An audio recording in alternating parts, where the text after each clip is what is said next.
نحمد و نصلی علی رسولہ الکریم اما بعد رب اشرح لی صدری ویسر لی امری واحلل عقدۃ من لسانی یفقهوا قولی رب زدنی علما ربنا آتنا فی الدنیا حسنہ وفی الآخرۃ حسنہ وقنا عذاب النار۔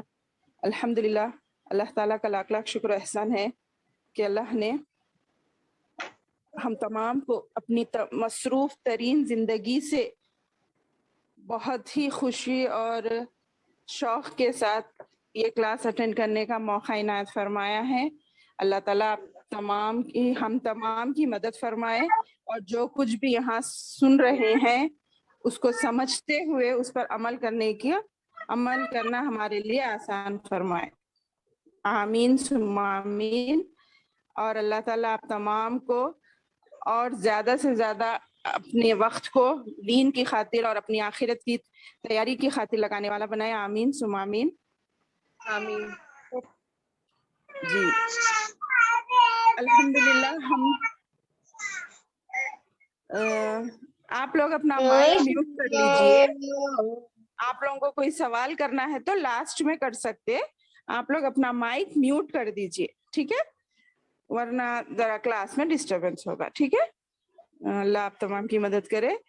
اور دوسری بات، الحمدللہ ہمارا جو سلسلہ شروع ہوا تھا سورہ فاتحہ سے ترجمہ اور مختصر تفسیر کا، وہ اب تیسرے رکوع تک سورہ بقرہ کے تیسرے رکوع مکمل ہوا ہے۔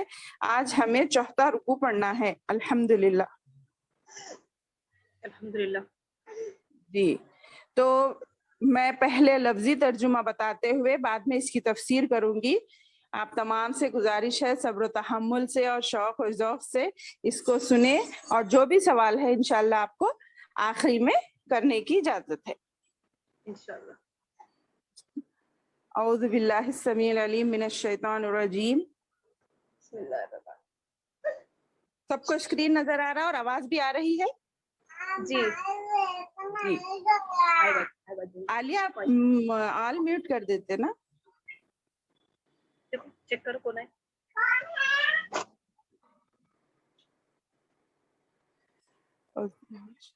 وَإِذْ قَالَ رَبُّكَ لِلْمَلَائِكَةِ إِنِّي جَاعِلٌ فِي الْأَرْضِ خَلِيفَةً قَالُوا أَتَجْعَلُ فِيهَا مَن يُفْسِدُ فِيهَا وَيَسْفِكُ الدِّمَاءَ وَنَحْنُ نُسَبِّحُ بِحَمْدِكَ وَنُقَدِّسُ لَكَ قَالَ إِنِّي أَعْلَمُ مَا لَا تَعْلَمُونَ۔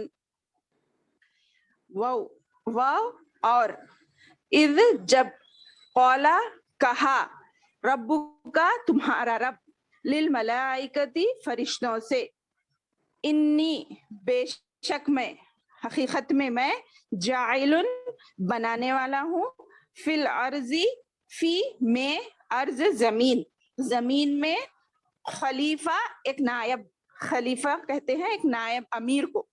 قالوا اتجعل فیہا، تو انہوں نے کہا، قالوا تو انہوں نے کہا یعنی فرشتوں نے کہا، اتجعل فیہا کیا آپ بنائیں گے، فیہا اس میں یعنی زمین میں، من یفسد فیہا من جو یفسد فساد کرے گا، فیہا اس میں، ویسفک الدماء اور بہائے گا، دماء خون، دمن کی جمع ہے یہ دماء، خون بہائے گا، وَنَحْنُ اور ہم، نُسَبِّحُ ہم تسبیح بیان کرتے ہیں، بِحَمْدِکَ آپ کی تیری تعریف کے ساتھ، وَنُقَدِّسُ اور پاکیزگی بیان کرتے ہیں، لَکَ تیرے لیے۔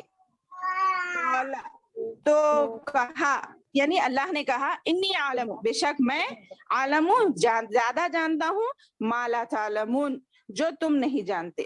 یعنی جب تمہارے رب نے فرشتوں سے کہا کہ میں زمین میں ایک نائب بنانے والا ہوں، ایک خلیفہ بنانے والا ہوں، تو انہوں نے کہا کیا تو اس میں بنائے گا جو اس میں فساد کرے؟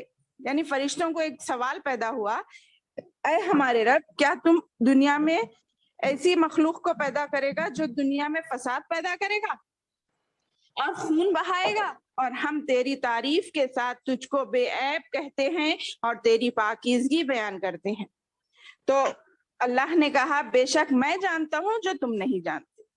یعنی اس کی تفسیر کچھ اس طرح ہے کہ جب اللہ تعالیٰ نے سب میں پہلے ملائکہ سے، جو کہ اللہ کی نوری مخلوق ہے، مخلوق تین طرح کی ہے، مخلوق کہتے ہیں پیدا کی ہوئی چیز، خالق پیدا کرنے والا، اور مخلوق پیدا کی ہوئی چیز۔ تو تین طرح کی مخلوق ہے دنیا میں، تین طرح کی مخلوق ہے۔ ایک ہے ناری جو آگ سے بنائی گئی، آگ کو کہتے ہیں، ایک نوری جو نور سے بنائی گئی، ایک خاکی جو مٹی سے بنائی گئی۔ یعنی انسان اور تمام جاندار جو زمین پر ہے وہ خاکی مخلوق ہے، نوری مخلوق فرشتے ہیں، اور ناری مخلوق جنات اور شیاطین ہیں۔ تو یہ تین چیزیں اللہ تعالیٰ نے بنائی ہیں۔ تو ملائکہ جو اللہ کے فرشتے ہیں، انہوں نے ان کا جو مسکن ہے وہ آسمان ہے، یعنی وہ جو کہاں رہتے ہیں؟ آسمان میں۔ اور جو اوامر الہی یعنی اللہ تعالیٰ کے حکم کو بجا لانے کے سوا ان کا کوئی دوسرا کام نہیں ہے، صرف وہ اللہ کی تمہید اور تقدیس میں مصروف رہتے ہیں، اور اسی کے حکم میں کسی کی سرتابی نہیں کرتے جس حکم سے ان کو دیا گیا ہے۔ پھر خلیفہ، یا دوسرا ورڈ کیا ہے؟ ہارڈ ورڈ خلیفہ۔ خلیفہ کسے کہتے ہیں؟ الحمدللہ ہم اور آپ جانتے ہیں کہ خلیفہ کے معنی ہے جانشین، ایک نائب، امیر بول لیجئے۔ اس بات کا مطلب یہاں پر ایک نقطہ یہ بھی نکلتا ہے کہ مسلمانوں میں ایک امیر اور نائب ہونا ضروری ہے۔ جیسا کہ اللہ تعالیٰ نے آدم علیہ السلام کو خلیفہ سے مخاطب کیا، اسی طرح ہم مسلمانوں میں بھی اگر ہم کوئی کام کرنا چاہ رہے ہیں، چاہے وہ دینی ہو یا دنیاوی ہو، کس میں بھی، جیسا کہ اب گھر میں بھی دیکھ لیجئے، ہمارے گھر میں ہمارے گھر کے بڑے ایسے ہوتے ہیں جن کے بات تمام ہم گھر والے سنتے ہیں، اسی طرح ان کو وہ درجہ وہ حاصل ہوتا ہے جس کی وجہ سے وہ خلیفہ مقرر ہوتے ہیں۔ تو آدم علیہ السلام کو اللہ تعالیٰ نے وہی لقب دیا کہ میں ایک دنیا زمین میں ایک خلیفہ بنانے والا ہوں۔ تو اہل علم کے درمیان اس امر میں اختلاف ہے، کیا کہ اللہ تعالیٰ نے آدم علیہ السلام کو خلیفہ کیوں کہا؟ تو بعض اہل خلیفہ اور جانشین بنے، اس بنا پر انہیں خلیفہ کہا گیا، یعنی اللہ تعالیٰ نے زمین بعض کو خلیفہ اور جانشین بنایا ہے، اسی بنا پر آدم علیہ السلام کو بھی کہا۔ اور بعض اہل علم یہ بھی بتاتے ہیں کہ اللہ تعالیٰ نے اسے خلیفہ اس لیے کہا کہ وہ اللہ تعالیٰ کے احکام کو اس کی مخلوق میں نافذ کرنے میں نائب ہیں، یعنی اب وہ آگے جو کام کرنے والے ہیں اس بنا پر ان کو خلیفہ بنایا گیا۔ اور ایک تیسرے معنی یہ بھی نکلتے ہیں تفسیر کے کہ صرف وہی شخص جو اللہ کو اپنا مکمل حاکم میں مطلق سمجھتا ہے وہی خلافت کا مستحق ہے۔ تو اب یہاں ایک سوال یہ پیدا ہوتا ہے کہ فرشتوں کو یہ گمان کیسے ہوا کہ انسان زمین میں فساد پھیلائے گا، کیونکہ کسی کو بھی غیب کا علم نہیں ہے نا۔ تو اس کی دو رائے بتائی ہے۔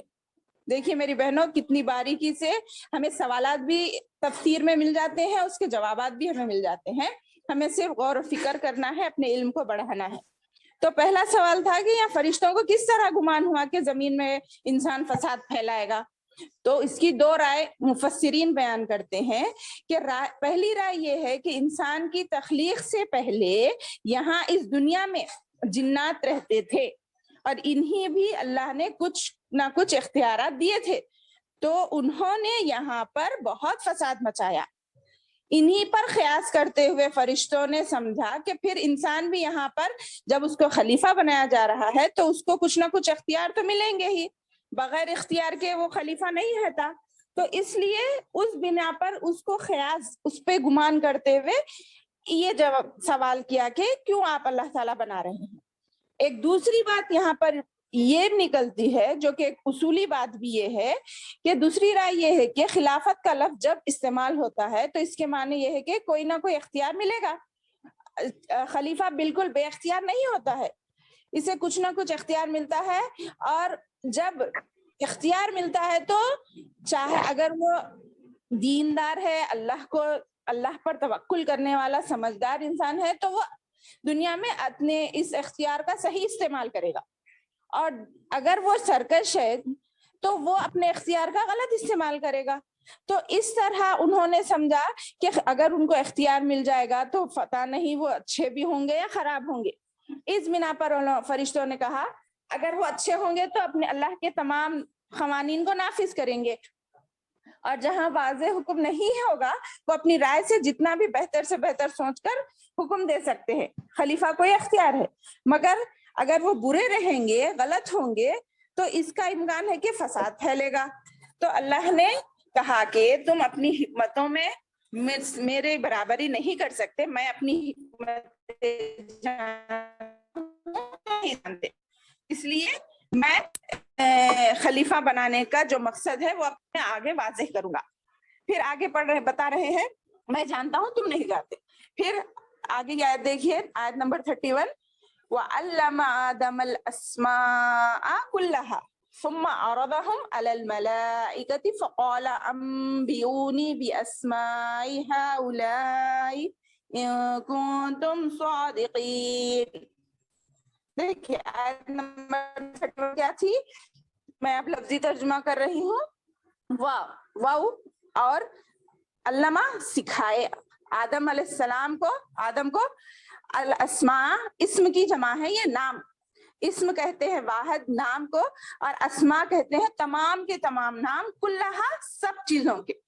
ثم عرضہم، ثم پھر عرضہم انہیں سامنے کیا، علی الملائکتی ملائکہ پر، فرشتوں کے اوپر، یعنی فرشتوں سے ملایا. فقال پھر کہا انبئونی مجھے بتلاؤ، باسماء ہؤلاء ان تمام چیزوں کے نام، ان کنتم صادقین اگر تم سچے ہو. کس سے کہا؟ یہ فرشتوں سے کہا، آدم علیہ السلام سے بعد میں کہا، مگر یہ فقال انبئونی بلکہ جو بول رہے ہیں اللہ تعالیٰ، اس میں پہلے فرشتوں سے مخاطب ہے کہ یہ تمام چیزوں کا علم، نام تم مجھے بتاؤ اگر تم جانتے ہو. ہاؤلائی ان کنتم صادقین اگر تم سچے ہو، یعنی آپ کیوں بنا رہے ہیں بول کے جو سوال کرے تھے نا فرشتے، اس بنا پر. تو کیا کہا دیکھیے پھر سے ایک بار ترجمہ. اور اس نے آدم علیہ السلام کو سب چیزوں کے نام سکھا دیے. کس نے؟ اللہ تعالیٰ نے. پھر انہیں فرشتوں کے سامنے کیا، پھر کہا مجھ کو ان کے نام بتلاؤ اگر تم سچے ہو. یعنی جب اللہ تعالیٰ نے کہا نا کہ تمام چیزوں کا علم سوائے اللہ کے کسی کو نہیں ہے، فرشتے بھی نہیں جانتے تھے. جیسا کہ میں نے ابھی کہا کہ فرشتوں کا کام کیا ہے، یہ آسمانی مخلوق ہے، یہ صرف اور صرف اللہ کی تسبیح اور تمجید کرنے میں مصروف ہیں، اس کے علاوہ انہیں کچھ نہیں آتا. اللہ کی نافرمانی تو دور کی بات ہے، وہ اپنے کام سے ذرا بال برابر بھی ہٹ کر وہ کوئی کام نہیں کرتے. تو اللہ تعالیٰ نے جب ان سے پوچھا کہ نام بتاؤ، تو انہوں نے کہا کہ کیا کہا انہوں نے؟ دیکھیے آگے، قالوا سبحانک، انہوں نے کہا یعنی ان فرشتوں نے کہا سبحانک لا علم لنا الا ما علمتنا انک انت العلیم الحکیم. قالوا انہوں نے کہا سبحانک تو پاک ہے،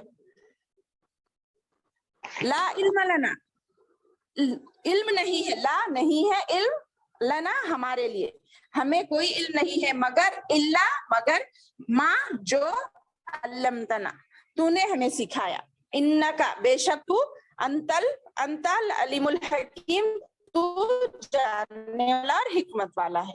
تو فرشتوں نے کیا کہا کہ اللہ ہمیں تو صرف اتنا ہی علم ہوتا ہے جتنا آپ ہمیں دیتے ہیں، اس کے علاوہ ہمیں کوئی علم نہیں ہے. تو ایک بات یہاں پر یہ بھی واضح کر دوں کہ فرشتوں کا یہ کہنا حسد اور اعتراض کے طور پر نہیں تھا کہ آپ کیوں بنا رہے ہیں، بلکہ اس کی حقیقت اور حکمت معلوم کرنے کی غرض تھی کہ اے رب اس مخلوق کے پیدا کرنے میں کیا حکمت ہے، جبکہ ان میں کچھ ایسے بھی ہوں گے جو فساد پھیلائیں گے اور خون ریزی کریں گے، اور اگر مقصود یہ ہے کہ تیری عبادت ہو تو اس کام کے لیے تو جو ہم موجود ہیں، ہم سے وہ تمام خطرات جو اندیشے ہیں وہ بھی سے دور ہے. الحمدللہ ہم وہ تمام نافرمانی نہیں کرتے جو ایک نئی مخلوق سے متوقع ہے.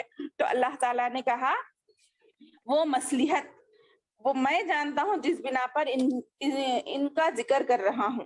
میں پیدا کر رہا ہوں جو تم نہیں جانتے، کیونکہ ان میں انبیاء بھی ہوں گے، شہداء بھی ہوں گے، صالحین بھی ہوں گے اور نیک لوگ اولیاء بھی ہوں گے۔ یہ ابن کثیر کی تفسیر ہے۔ پھر ذریت آدم کی بابت فرشتوں کو کیسے ہوا کہ وہ فساد برپا کرے گا، تو اس کا اندازہ انہوں نے انسانی مخلوق سے پہلے کی مخلوق کے مطابق سوچا۔ پھر اسماء سے مراد، اب آگے کی آیت میں ہمیں کیا نئی بات معلوم ہوئی کہ جب اللہ تعالیٰ نے قال یا آدم، دیکھیے قال یا آدم انبئهم باسمائهم فلما انبأهم باسمائهم قال الم اقل لكم انی اعلم غیب السماوات والارض واعلم ما تبدون وما کنتم تکتمون۔ تو قال انہوں نے، اس نے فرمایا، اے آدم، اس نے یعنی اللہ تعالیٰ نے فرمایا، یا آدم، اے آدم، یا یہاں پر ایک بات واضح کر دوں، جو دنیا میں باتیں مشہور ہوتی ہے نا کہ یا غوث اعظم دستگیر، یا علی مدد وغیرہ، یہ زندہ لوگوں کو نہیں، زندہ لوگوں کو کہہ سکتے ہیں، مرنے والوں کو یا کا لفظ استعمال نہیں ہوتا، کیونکہ اس کے معنی کیا ہے، اے آدم، یعنی جب اللہ اور آدم علیہ السلام آمنے سامنے تھے، جب کی گفتگو ہے یہ۔ تو اب ہم آج کل کے لوگ جو مرے ہوئے لوگوں کو اس طرح مخاطب کر کے اپنی مدد پہ اپنی ضرورتیں پیش کرتے ہیں، یہ بہت غلط طریقہ ہے، سمجھ گئے نا؟ تو یہ سوائے اللہ کے ہم کسی کو نہیں بول سکتے۔ کہا انبئہم، اللہ نے کہا انہیں بتا دے۔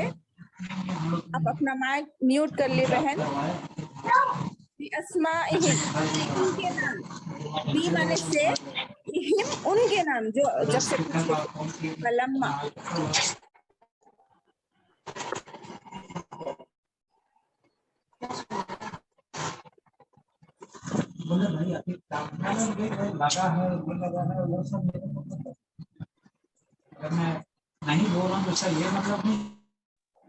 خالا فلما، پس جب، انبأہم، اس نے انہیں بتلائے، بِأَسْمَائِهِمْ، وہ تمام ان کے نام، خالا، کہا، الم اقل، یعنی اللہ تعالیٰ اس نے فرمایا کیا نہیں، الم کیا نہیں، اقل لکم، بے شک میں نے کہا تھا، لکم تمہارے لیے، انی عالم، کہ میں عالم زیادہ جانتا ہوں، غیب السماواتی، آسمانوں کی غیب کی چھپی ہوئی باتیں، آسمانوں میں چھپی ہوئی باتیں، والارض، اور زمین میں چھپی ہوئی باتوں کو، وعالم، اور میں زیادہ جانتا ہوں، ما تبدون، جو کچھ تم ظاہر کرتے ہو، وما، اور جو کنتم تکتمون، جو تم چھپاتے ہو۔ یعنی اب دیکھیے آسان ترجمہ کہ اس نے، اللہ تعالیٰ نے کہا اے آدم انہیں ان کے نام بتلائیے، سو جب انہوں نے ان کے نام بتلائے، یعنی آدم علیہ السلام نے وہ تمام نام بتلائے، تو اس نے فرمایا کیا میں نے نہیں کہا تھا کہ میں جانتا ہوں چھپی ہوئی باتیں جو تم نہیں جانتے، یعنی آسمان اور زمین کی، اور میں جانتا ہوں جو تم ظاہر کرتے ہو اور جو تم چھپاتے ہو۔ ٹھیک ہے، اب اس کی تفسیر دیکھیے کیا ہے۔ اسماء مولینا میں اسم کی جمع ہے، وہ تمام نام، یعنی تمام دنیا میں جو بھی چیزیں ہیں، اشیاء ہیں، ان کی نام اور ان کی حقیقت کا جو علم تھا وہ اللہ تعالیٰ نے آدم علیہ السلام کو دے دیا تھا، اور اسی علم کی اہمیت سے، اسی علم کی وجہ سے انسان کو اللہ نے فرشتوں سے بڑھ کے درجہ دیا ہے۔ دیکھیے میری ماں اور بہنوں، علم کی اہمیت بھی یہاں پہ واضح ہو رہی ہے کہ علم جب تک آدم علیہ السلام کے پاس نہیں تھا وہ کچھ بھی نہیں تھے، مگر جب ان کو اللہ تعالیٰ نے علم سے نوازا، دنیا کی تمام چیزیں اور مختلف ان کی حقیقتیں جب اللہ تعالیٰ نے ان کو بتائی، تو ان کا درجہ کس سے بڑھ گیا؟ فرشتوں سے بڑھ گیا، جس کی وجہ سے آگے بتایا جا رہا ہے کہ فرشتوں کو اللہ نے حکم دیا کہ آدم کو سجدہ کرے۔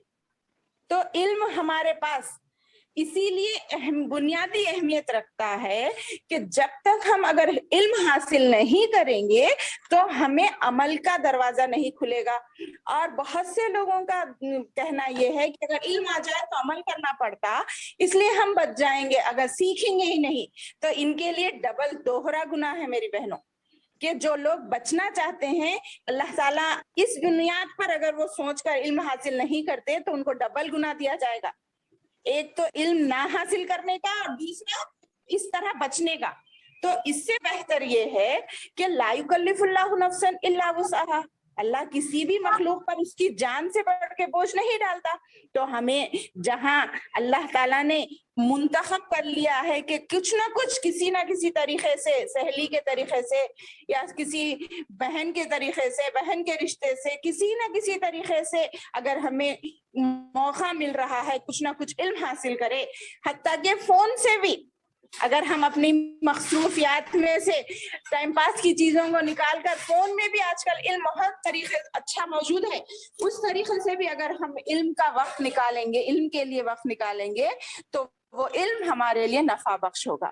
اور میں یہ علم سے مراد دینی علم بتا رہی ہوں, اللہ تعالیٰ کی معرفت بتا رہی ہوں میری بہنوں. جب تک ہم اللہ کی معرفت یعنی اللہ کو نہیں پہچانیں گے, صحیح سے علم اس پر عمل نہیں کریں گے, دنیا میں آنے کا ہمارا مقصد جو اللہ کی عبادت ہے اس کو ہم صحیح ڈھنگ سے ادا نہیں کریں گے. یہ اب ہم کیوں سیکھ رہے ہیں؟ سورہ فاتحہ سے سیکھنے کا مقصد ہمارا یہی ہے کہ تھوڑا سا ہی صحیح, چھوٹی چھوٹی باتیں ہی صحیح, جب ہم روز ہر تھوڑا تھوڑا یاد کرنے کی کوشش کریں گے, سمجھنے کی کوشش کریں گے, تو ہمارے نمازوں میں خشوع و خضوع پیدا ہوگا, ہماری دنیا کے معاملات میں ہمیں علم حاصل ہوگا, کیا صحیح ہے کیا غلط ہے, اس سے ہماری معرفت ہوگی اور ہم دنیا میں بھی صحیح زندگی عمل کر کے آخرت کے میں بھی اپنے لیے کچھ نہ کچھ توچہ لے کے جائیں گے.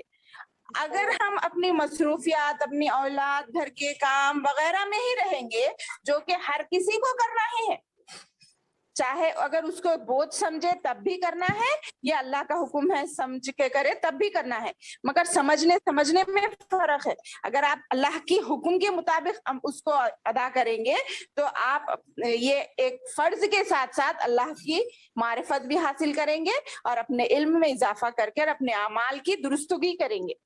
تو میری بہنوں سے گزارش ہے کہ ہم سے اسی طرح جڑ کر رہنے سے آپ کے علم میں کچھ نہ کچھ اضافہ ہوگا. اپنی مصروفیات کو الگ رکھیے اور اس کے علم سے کچھ نہ کچھ حاصل کریے تاکہ آپ دنیا اور آخرت میں کامیاب ہو سکیں. تو کیوں اسی لیے بتا رہی ہوں کہ آدم کو اسی علم کی بنیاد پر اللہ تعالیٰ نے اتنا بڑا درجہ دیا.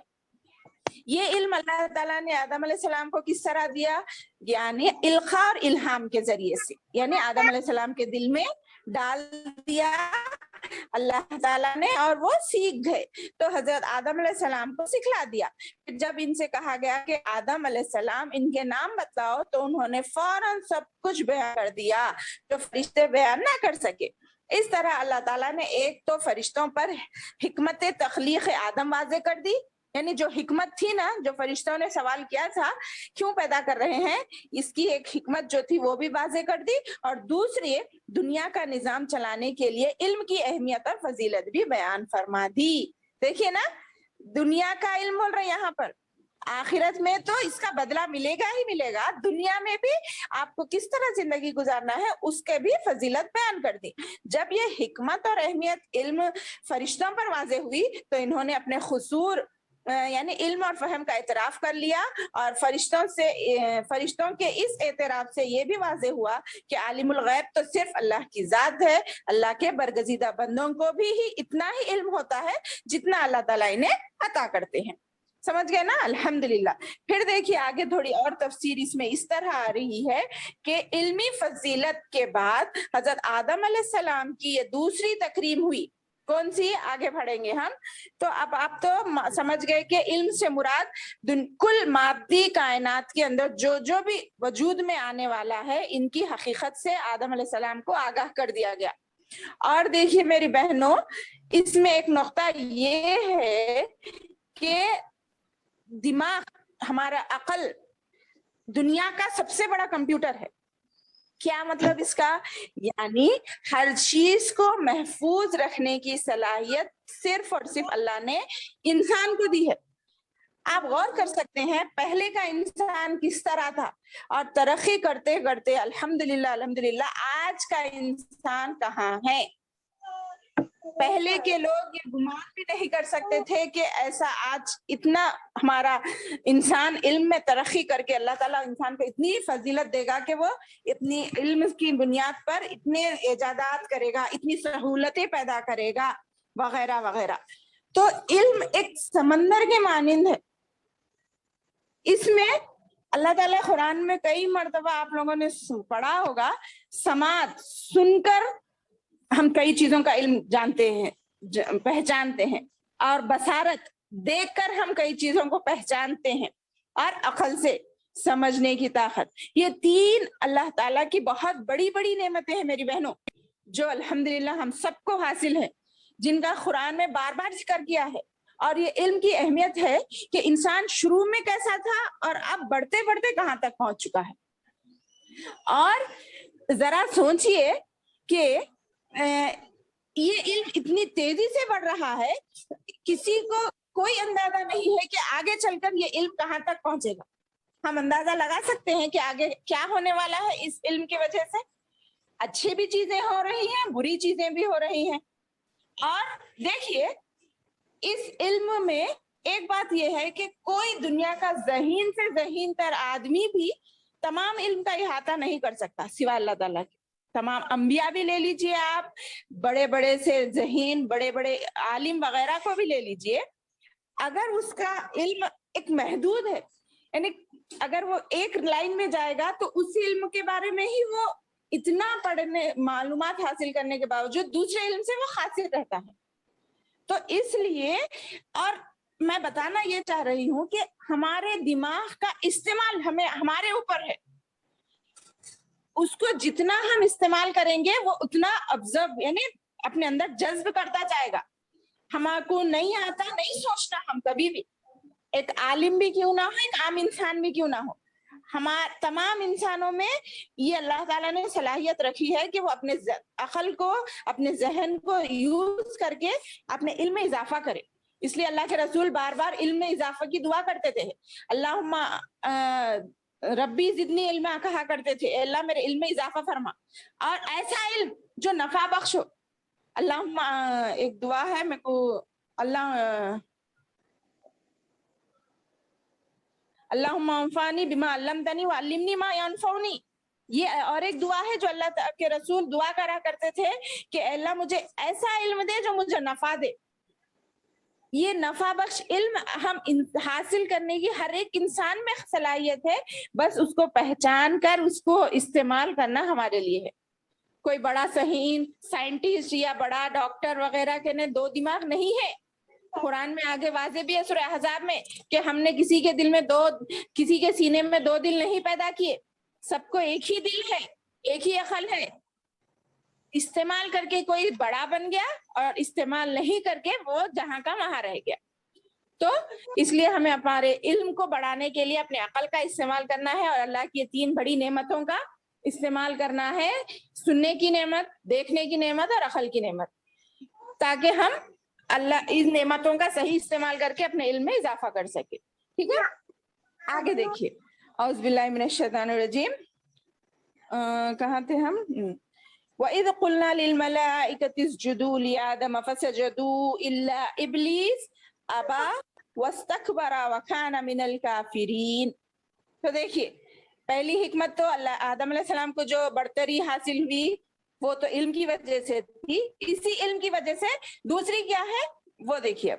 وَإِذْ قَالَ وَإِذْ قُلْنَا لِلْمَلَائِكَةِ، اور جب وہ اور از جب قلنا ہم نے کہا للملائکتی فرشتوں کو. میں سمجھتی ہوں دیکھیے چھوٹی چھوٹی باتیں آپ لوگوں کو یاد بھی ہو گئی ہوں گا. واو کے معنی اور قلنا کے معنی ہم نے کہا، ملائکہ یعنی فرشتے، آدم علیہ السلام تو آدم ہے، اور سجدو سجدہ کرو. اس طرح دیکھیں آپ کے علم میں اضافہ ہوا نہیں ہوا آج تھوڑی ہی دیر میں الحمدللہ. آگے دیکھیے لآدم آدم کے لیے، آدم کو سجدہ کرو. فسجدو تو انہوں نے کہا، انہوں نے سجدہ کیا. کس نے؟ فرشتوں نے. الا ابلیس سوائے ابلیس کے. دیکھیے اب یہاں سے فتح شروع ہوا. ابا اس نے انکار کیا، واستکبرا اور تکبر کیا. ابا کے معنی اس نے انکار کیا ابلیس نے، واستکبرا اور تکبر کیا.